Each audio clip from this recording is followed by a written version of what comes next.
wouldn't you want to control us as a resource the same way you control every other resource? I just read a story the other day where they were referring to the fact that there was a town that had these private prisons, and they were complaining to legislators that if they stopped letting them use prison labor, that the town would go broke. It would be complete chaos because they don't have any ability to get. They can't find workers that'll work for $1 a day. So you are an economic engine in America, and you have to understand that. And so on page 69 of Powernomics, Dr. Claude Anderson talks about meritorious manumission. And he says the subjects were nearly 15 million African slaves on plantations. The goal was to control a large group of captured slaves and make them hardworking, fearful, dependent, docile, submissive, and loyal labor tools to build wealth for their captors. So your job, your goal, or their goal for you was let's go through each word carefully so you can understand it, so you can see it when you, or you can identify it when you see it in modern day behavior. Let's see here. Hardworking. Well, black people work extremely hard. You know, we love to work for massa. Fearful. We are definitely afraid of massa, and we a lot of celebrities they won't say certain things because they're scared of the consequences. Dependent. We're not an independent people. Integration misled you into believing that your life would be better. And we have found out the hard way that integration actually exposes you to more problems, more racism. You saw what happened. For example, Madam President made a great point about that whole incident. Did anybody give me a yes or no if you saw that incident that happened with Sesame Place, where the Sesame Place or Sesame Street character wouldn't hug the black kids and all that? Well, Madam President made a really good point. I shared her video. I thought it was great. She said, this is what integration gets you. What integration did, unfortunately, was it killed so many black businesses that we don't have our own entity. So we're forced to take whatever people do to us. Right? So we're loyal and committed to Sesame Street when there is a black version of Sesame Street out there. I'm sure that some black man or black woman has created. I don't know if y'all have ever seen that lady. I think her name's Tabitha Brown. Tabitha Brown does really great YouTube videos. She's a black woman. She's kind of like a black female Mr. Rogers, basically. She's really good at what she does. And so in my book, it's not a matter of so much just being mad at Sesame Street because they don't want to hug the black kids. I mean, sure, it's terrible, and we should fight that if we feel compelled to do so. But why do you feel like you have to be there in the first place? You've got people like the Tabitha Browns out here that are doing really great things. For the community that are creating great children's programming, etc. So a lot of times we're led to believe that his ice is colder, that his entities are better and more important. We have typecast and stereotype ourselves into believing that we are supposed to just be the laborers and that the white man is supposed to be the builder. The white man is supposed to be the warrior. The white man is supposed to be the CEO. In fact, I was watching not that I'm making fun of Kevin Hart at all. Cause he did this movie called the Man from Toronto, and I really liked the movie. It was really good, and I'm not making fun of Kevin as a person because I think Kevin runs his business reasonably well, and I don't have any issue with him. But one of the things that really stuck out to me in the Man from Toronto was that it fit a standard formula. It was basically another version of that movie Chris Tucker did with Jackie Chan. If you remember, give me the name of that movie again. Chris Tucker and Jackie Chan. Rush Hour. Rush Hour. Yeah, so it was basically another Rush Hour. Effectively, you have the strong guy that can fight, that is brave and can kick ass, and then you've got the little sidekick, the black sidekick that's hilarious, a complete coward, really, and a bumbling idiot. And one of the things that's interesting to me is I've seen that played out so many times, where the black character is presented to the world as the weak, bumbling idiot, right? We think that's great to see the black man that is scared to death. Anytime the bad guys come, he's running, he's screaming, he's crying like a little girl. He's comic relief. He makes everyone laugh. And then you have the serious guy that's actually getting things done. That's what Woody Harrelson played. Woody Harrelson was super competent. He was quick. He was smart. He was brave. He could kick everyone's butt. Kevin Hart was the one who sat around with dumb ideas, who was scared to death, who made everyone laugh. And the black man, typically, in my view, that's how we're typecast. We are typecast as the comic relief. And in fact, there was a Transformers movie. I think it was like the third one or the fourth one, where they literally leaned on that stereotype. They had Optimus Prime. If you watch Transformers movies, there's a character, Optimus Prime, who is all American. He's brave. He's the leader. He's the alpha. He's the alpha male, right? And he leads the group, and he's very competent, very smart. And then they had two two characters that were clearly black. They spoke in like the kind of slang from the hood, and they were just kind of like they sounded like two brothers, right? And they were literally the biggest idiots ever. And they were scared of everything, and they were completely weak. So the black man and the black woman in America, you've been typecast in certain ways.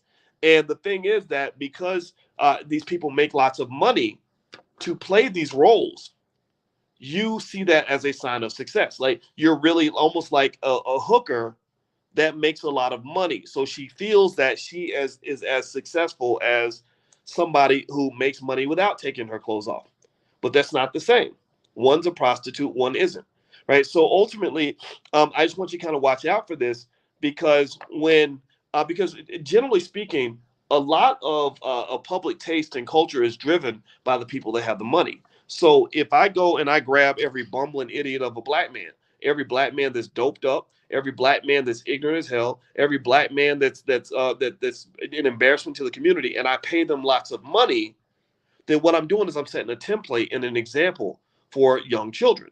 Young children grow up thinking, okay, I want to be the bumbling idiot because that's how I can get paid as a black man.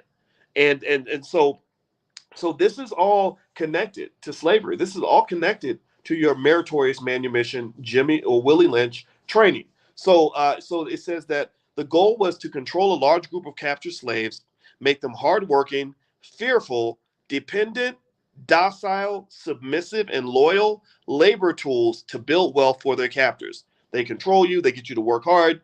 All the income you generate goes into someone else's pocket. So basically turning you into a pack of hookers. That's the simplest way I can explain it is pimping 101. A lot of capitalism can be explained with the pimp prostitute analogy. It's easy. We all understand that. The program was a system of dehumanizing and physiological conditioning using elementary principles of physical, emotional, and intellectual deprivation. So you keep them stupid, you keep them emotionally deprived, you put them in lots of physical pain, conducted by slave masters with the equivalent of a third to fourth grade education. Procedure: transported into hostile lands, made a minority, and totally dependent, totally deprived of family, hope, and basic necessities, rewarded for identifying with the slave masters. So you torture them, you put them through hell, and then you say, hey, this can all go away if you just go along with the program. If you just do what we say, then you can have money in your pocket, you're going to be good, everything's going to be great. So obviously that's the incentive that's created for you. The reaction of enslaved blacks was this: you began to basically believe his ice was colder. You internalized white values. You began to fear your oppressors. So you became the cowardly, bumbling idiot. Eroded group self interest. You have no interest in the group.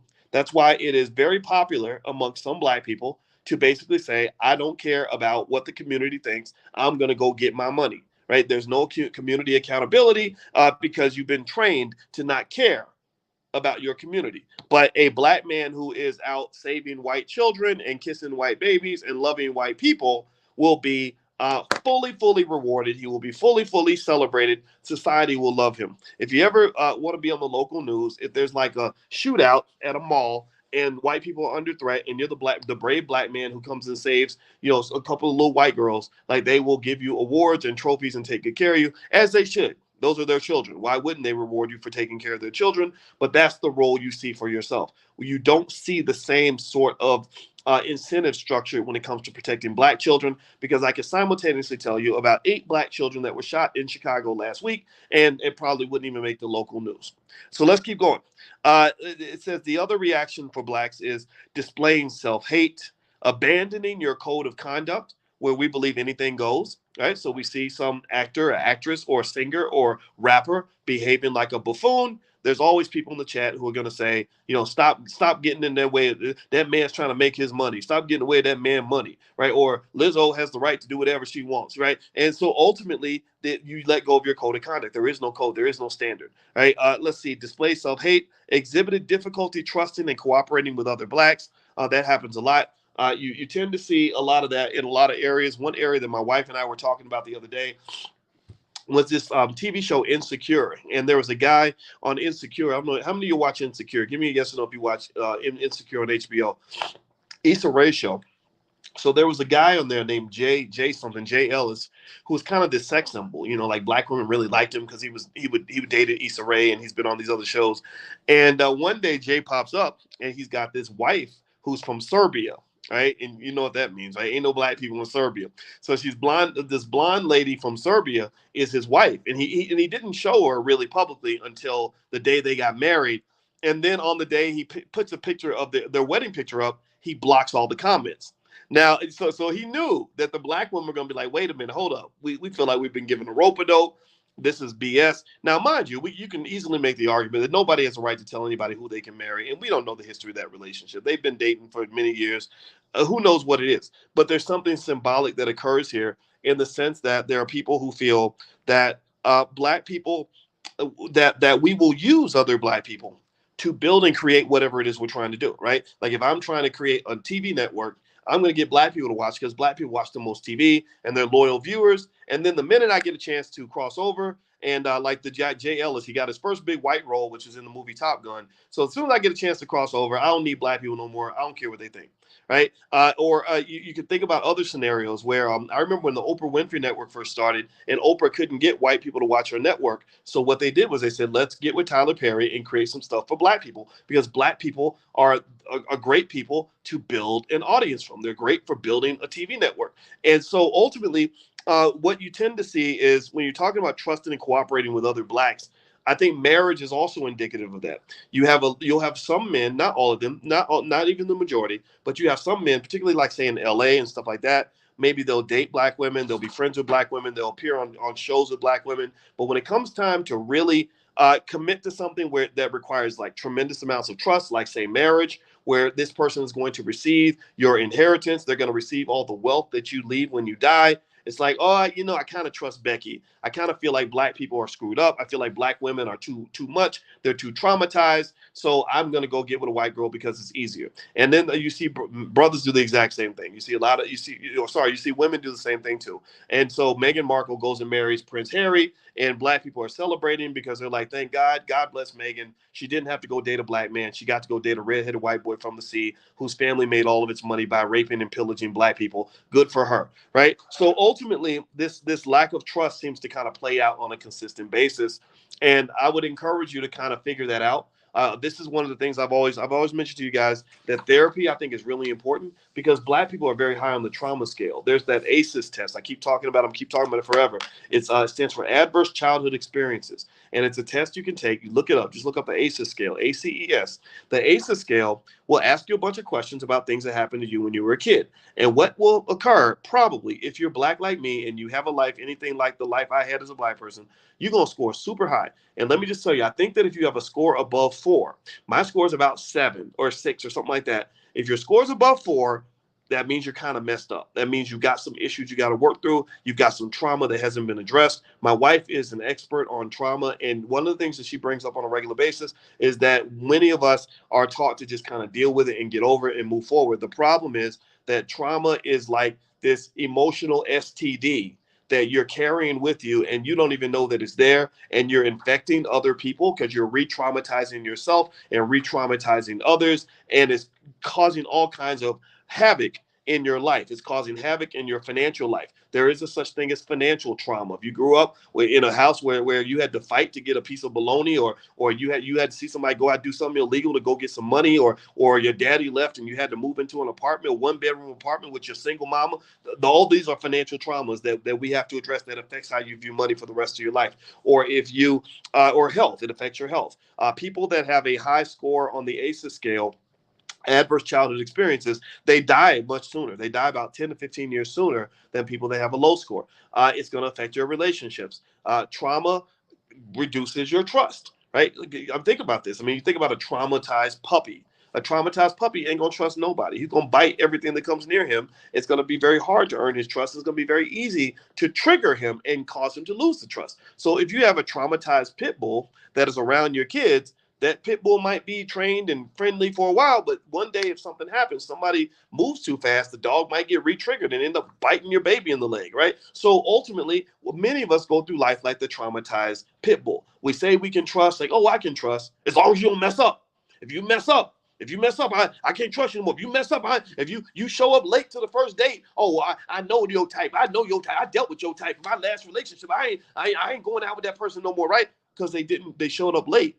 for the first date, or they said they were gonna call you at 8 o'clock and they called you at 9 o'clock, right? So little things like that can cause a triggering, and people that have a lot of trust kind of are able to let things go. The little things don't cause them to destroy their relationships because they're not in a mindset where they're consistently trying to socially distance from other human beings. So look into that. This is important. Why? Well, because this plays, it's called the ACEs test, Ryan. It's ACES, Adverse Childhood Experiences. Somebody type ACEs in the chat, and feel free to go look it up, y'all. It's really beneficial. I think it'll make a difference for you. All right. So Dr. Anderson talks about this. He talks about how what you've gone through over the last hundreds of years has really affected how you trust each other. And let me just tell you this: you can't build economics if you don't have trust. Trust is very important.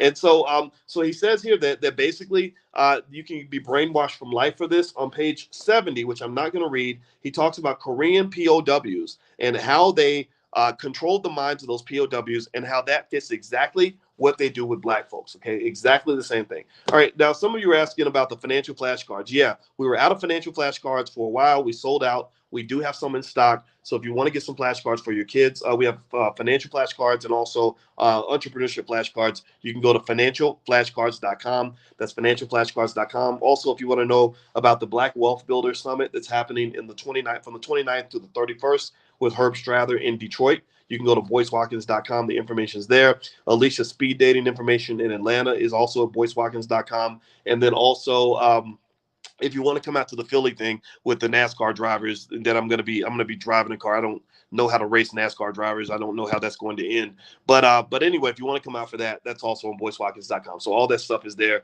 And of course, George Fraser has the Power Networking Conference coming up in August. So I'll tell you guys about that more later. All right, so let's talk about social integration.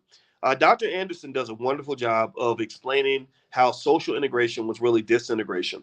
And I think that this particular section of the book, page 71, is really essential given that what Madam President did this week. Madam President did a really good job of highlighting the fact that that whole abuse thing with the Sesame Street characters, part of the reason these abuses occur is because we don't have anywhere to go, right? We don't have institutions. We see white folks, again, because we typecast ourselves as the bumbling, incompetent, cowardly idiot.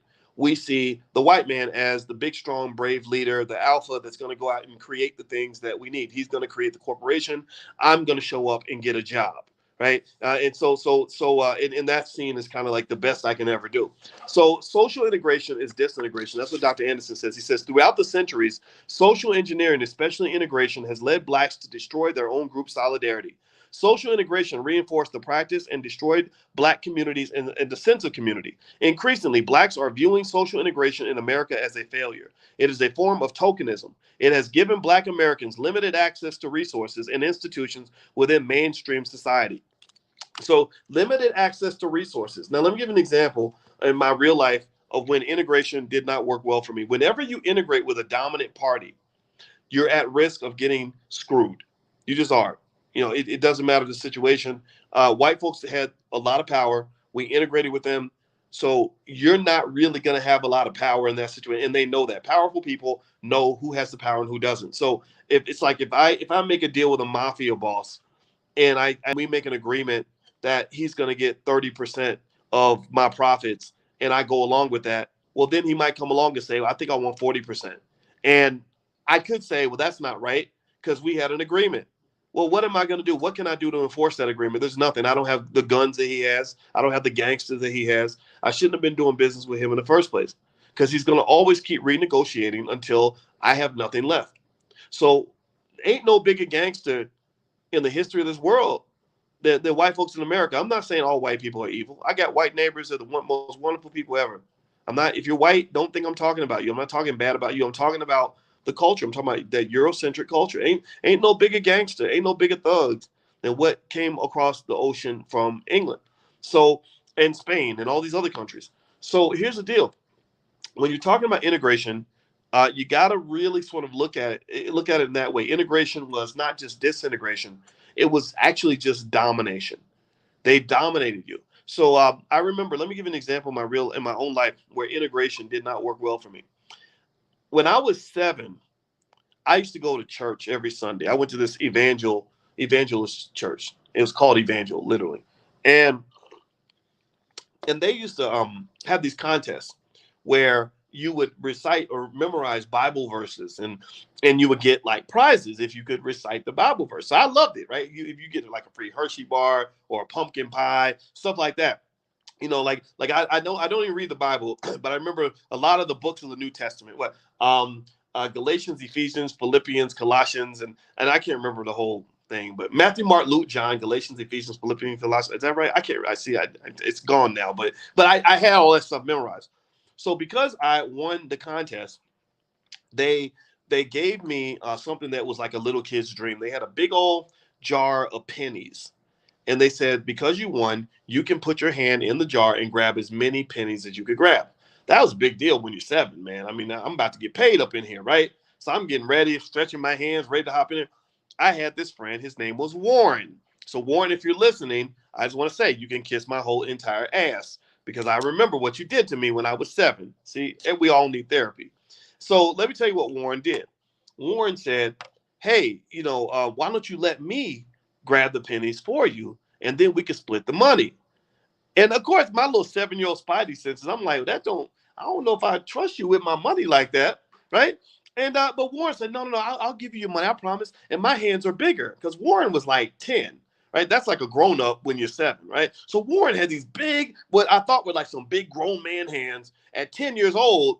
And I had these little 7-year-old hands. So I'm sitting there thinking, like, okay, maybe this is gonna work. Maybe if I integrate with partner with Warren, that's all integration is. All integration is like a business partnership. So he was proposing a partnership. Let me use my hand to grab the pennies. I'll grab more pennies, and then we'll both have more money. Sounds good on the surface. Well, you can probably guess how this story ended. Let me tell you what Warren did. So I went ahead and let Warren reach into the go to take my job and go grab the pennies out of the penny jar. And next thing you know, I'm looking for Warren. I'm like, hey Warren, where's my half of the money? How much did we get? Warren's like, I don't know what you're talking about. Literally, I'm fired up. I'm 7. No, I can't whoop a 10-year-old. I go to his house. I knock on the door. Hey, Warren, where's my penny? Where's my money at? Warren never paid me because Warren knew he didn't have to pay me. He knew that he was 10, I was 7, and he could whoop my little black ass in 3 seconds flat. And I had no ability to enforce the agreement that me and Warren had made. Why? Well, because I made the mistake of integrating with a more dominant party, generally integrating with somebody who really couldn't be trusted. But even then, if I was going to do something like that, I would have been better off doing it with a cousin or an uncle or somebody that actually cared about me. I don't know. I don't know how that could have worked out differently. But in that particular situation, that makes me think about how integration worked out for Black folks. You signed these Jackie Robinson type deals where they basically say, hey, come and hang out with us and your life will be better. The streets will be paved with gold. Look at your little raggedy businesses and look at what we've got. Your insurance companies are worth 2 million, ours are worth 100 million. Right? So you're thinking like, okay, this is cool. This is great stuff. They've got the nicest neighborhoods. They got the best schools. They got the biggest banks. They got the most money. Well, we're going to integrate with all of that. So then you integrate and you let go of everything that you have. You let go of your businesses. You let go of your schools. You let go of your communities, and you move into their space. And then they say, okay, all right, nigga, go work in the basement. Or, yeah, we're not really, yeah, we know what we said we do, but you should just be happy to have a job. So stop all that complaining because you ain't got nothing. You have no ability to enforce any of the promises that you think we made to you. And also on top of that, you created a whole community of marginalized Black people who now have nowhere to go because your community has no institutions. There's no space for mediocre Black people. There's only room for exceptional Negroes. You got to be in that top 2% for them to have any interest in you. If you're not in that top 2, 3, 4, 5%, then you're going to be doing whatever. Only God knows what. That's why you got so many of your promising Black men sitting on the corner with nothing to do and nowhere to go because they don't have institutions. So social integration was a failed policy. It did not benefit Black people. It had a tremendous benefit for white people. White people's wealth went way up because they now had Black people who could become consumers for their products. They have Black people that they can make money from by putting their kids in these horrible inferior schools. They could make money they had a whole batch of new employees so they could become much more productive because now they got employees and they can have you come and rent apartments from them in the buildings that they own, so that your salary that you're making by working for that white man can go to buy another white man a damn house. So you literally are making everyone rich except for yourself, because you have to re-embrace the power and the importance of ownership. When I created my business, I had zero interest in integrating my business with any larger entity out here. None.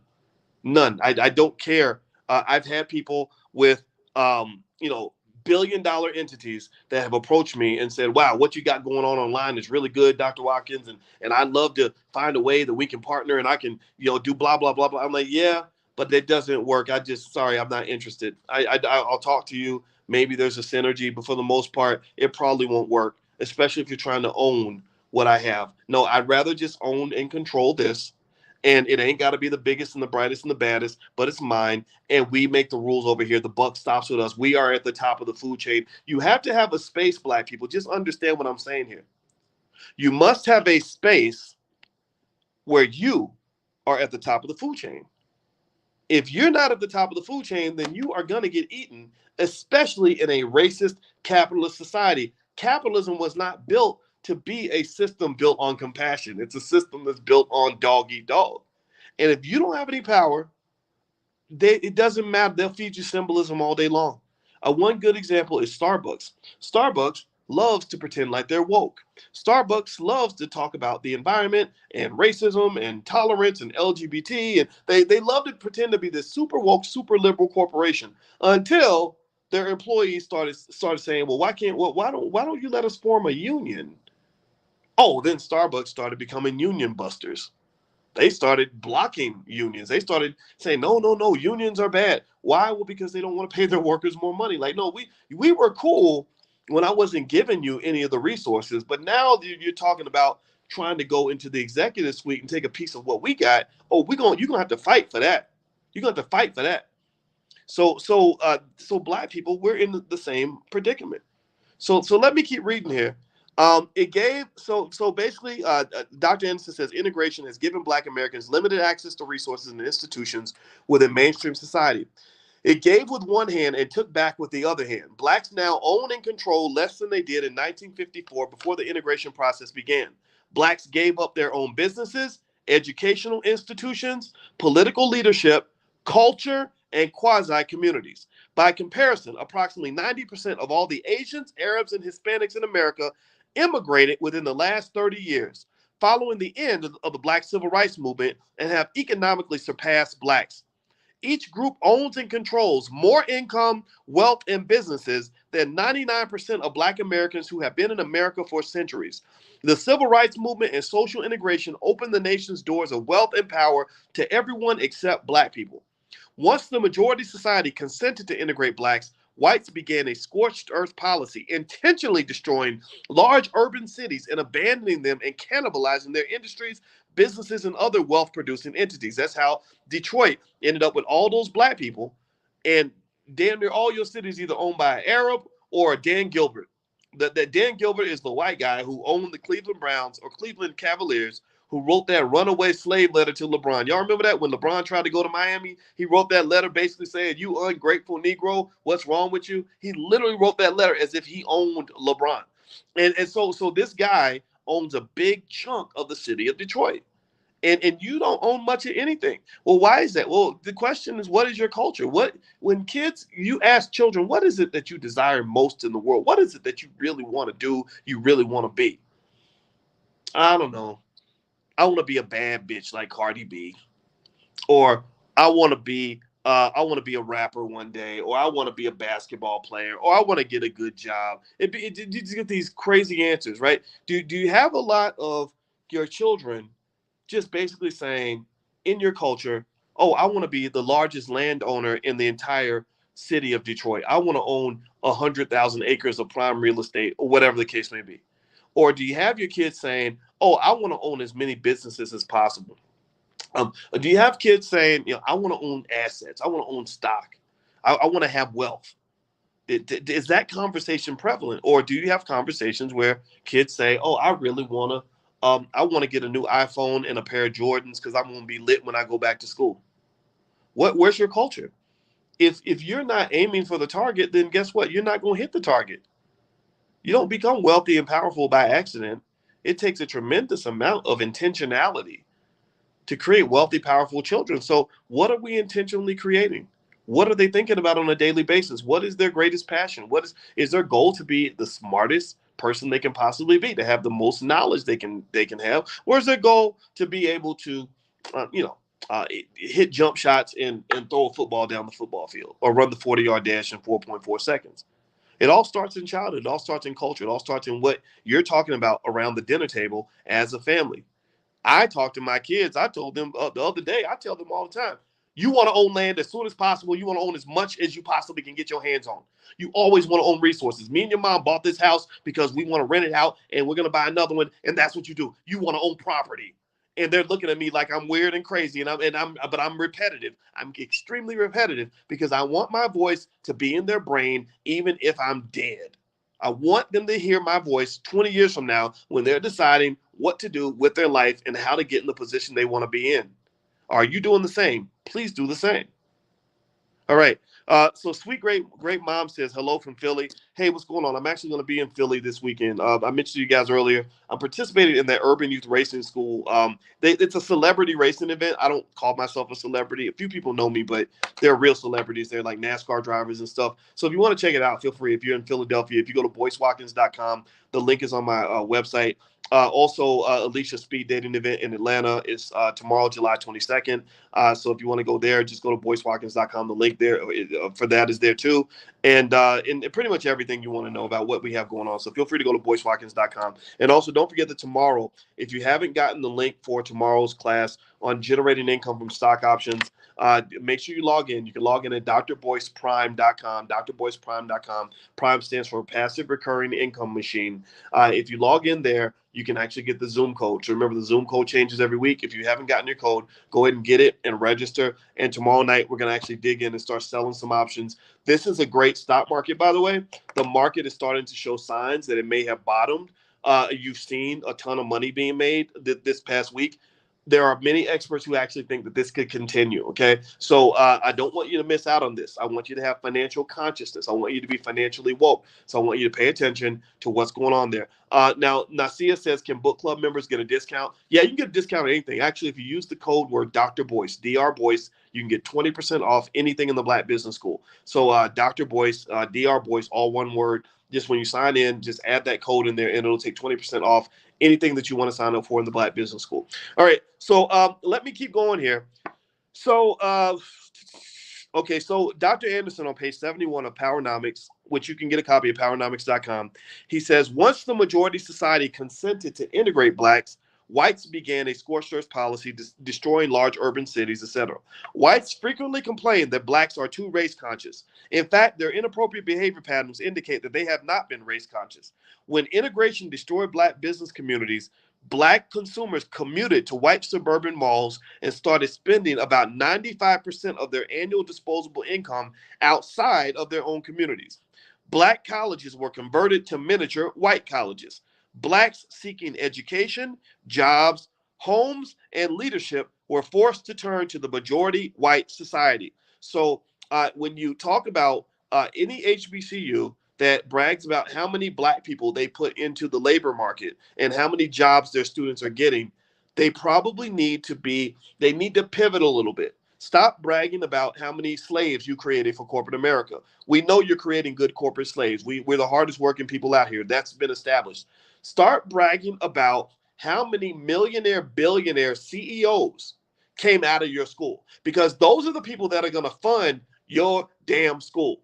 The billionaires and the multimillionaires are the ones who write the checks to fund the school so that you ain't got to go begging for the government to cover your bills. If you go look at Harvard, Yale, Stanford, Vanderbilt, top universities in this country, they are funded by their billionaire alumni. I went to the Yale Club when I went to New York. I got invited to a meeting with a guy, and I went to this Yale Club, and they literally, first thing I saw was big, beautiful portraits of all the former presidents of the United States who went to Yale. And then he also mentioned $50, $100 million business deals that they're doing with each other and how they're writing $100 million checks to their alma mater.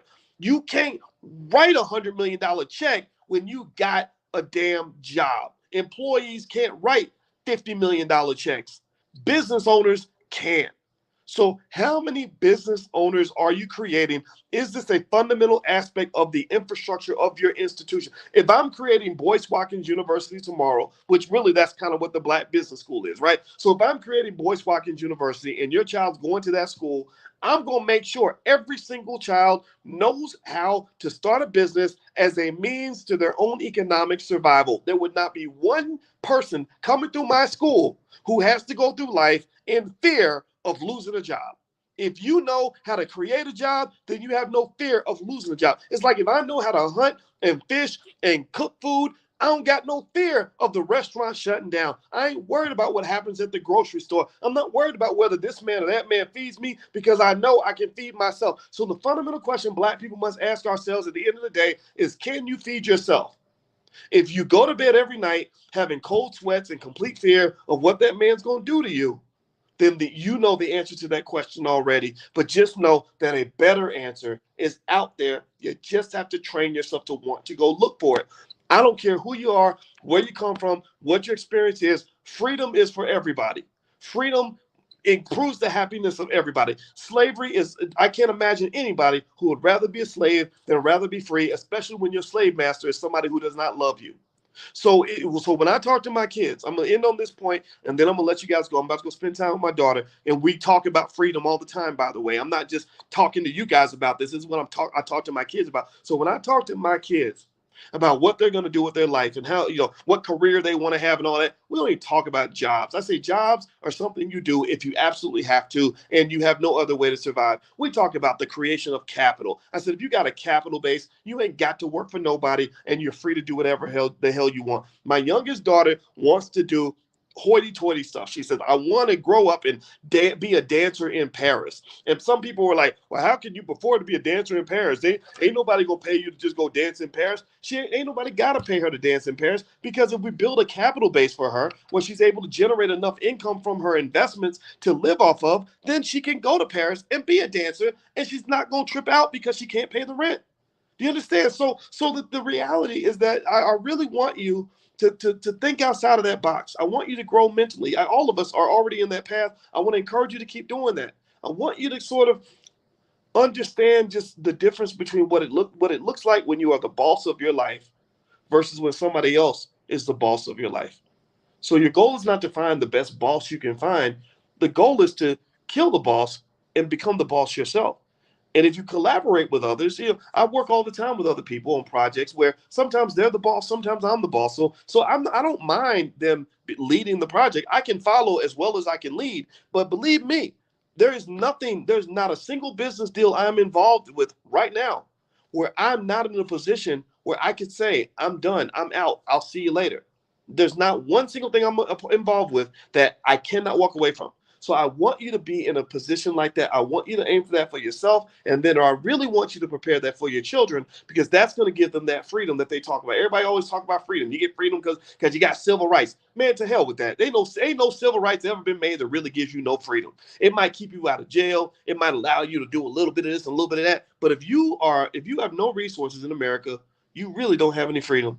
That literally is the country that you live in, and it's important to understand that and not get caught up in the fairy tale. Do we understand each other? Give me a yes in the chat if we understand each other, so I can end this conversation on a good note, because I got to go, and I'm going to go see my daughter right now, and we're going to be talking about these things. Actually, we talk about these things all the time, and I want you to love your children every way you can. The best way you can love them is to give them the knowledge that goes outside the box, and we'll put them in a position where they are truly empowered in their lives, okay? All right, guys. So a real quick reminder. Number one, if you want to check out the financial flashcards, you can go to financialflashcards.com. They just got in stock. They're really good. They're great in terms of training kids on wealth and stuff like that. That's financialflashcards.com. Number two, if you go to boycewatkins.com, if you want to come to speed dating in Atlanta tomorrow, the link is right there. It's drama-free speed dating. If you want to come to the Urban Youth Racing School event in Philadelphia, where we're going to have all the NASCAR drivers and everything racing, feel free to go to boycewatkins.com. The link is up there too. Third, Herb Strather and Gary Shelton, two guys in Detroit who've done over $1 billion worth of real estate deals, are co-hosting with the Black Business School the Black Wealth Summit in Detroit, July 29th through the 31st. That's going to be epic. It's going to be awesome. These guys are brilliant. I vouch for them all the way to the end of the road in terms of their experience and what they know how to do. Gary has actually advised people like Oprah and Michael Jordan and knows people like Warren Buffett. He's a bad boy. So if you want to join that event, just take a look. Just go to boycewatkins.com. The link is up there as well. That's where it's all going down. So that's the epicenter of all the things that are happening right now. Okay, guys. So I'm out of here. If you're going to be in the stock options class tomorrow, I will see you tomorrow. And those of you that are not in the class yet, you can actually everything's recorded, so you can watch all the recordings, and it's yours for life. So feel free to go to boycewatkins.com and look for that link as well. If you want to get a discount, use that code Dr. Boyce, all one word. That'll take 20% off. All right, guys. So have a wonderful day. God bless you. Thank you for listening. I love you, and I will see you all very, very soon. Take care. Bye-bye.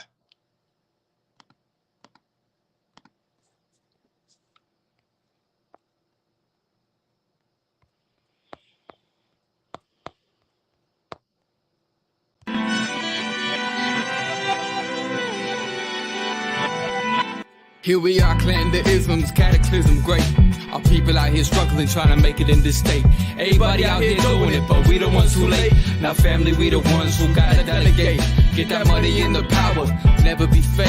Stick to cosign for 3. What did he say? Create jobs, support our own. Educate the same and buy back your home. Got 3 degrees, triple 10. 3 PhDs, now we on the CNN. DBTV, let's talk about negligence. Ignorance is bliss, but we can turn it to intelligence. Believe none of what you hear, half of what you see. Let's break it down here on Dr. Boyce TV. Here we are.